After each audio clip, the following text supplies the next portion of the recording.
ជាធិការដ្ឋានពុទ្ធធិកៈអើយសិក្សាលើកស្ទួយខេមរាឲ្យមានវាសនាថ្លាថ្លៃកុលបុត្រខ្មែរនាងស្រែក្រក្រៃក្រក្រៃចូលមកពឹងបុណ្យបារមីដើម្បីកែច្នៃជីវិត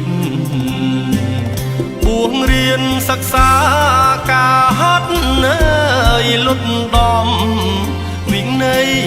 ក្រិតក្រមហៅសែនស័ក្តិសមដោយពិតជាកុលបុត្រល្អដំណងអើយព្រេងព្រឹត្តព្រេងព្រឹត្តគុណបុណ្យពុទ្ធសាសនាពិសិដ្ឋជួយយោងយិតជាតិខ្មែរយើងសូមអរគុណរាជរដ្ឋាភិបាលដែលបានជួយសម្រាលសម្រួលឲ្យប្រសើរឡើងឲ្យការសិក្សាពុទ្ធធិកាំងអើយធំថ្កើងចម្រើនឡើងដល់ថ្នាំងឧត្តមចុងក្រោយមិនភ្លេចគុណធំអើយអស្ចារ្យព្រះអគ្គធិការគ្រប់អង្គដែលលោកខិតខំ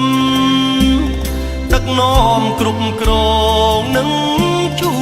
យឧបត្ថម្ភឧបត្ថម្ភពិសេសជួយថ្នាក់ឧត្តម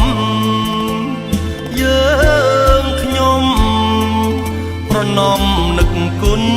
ជានិច្ច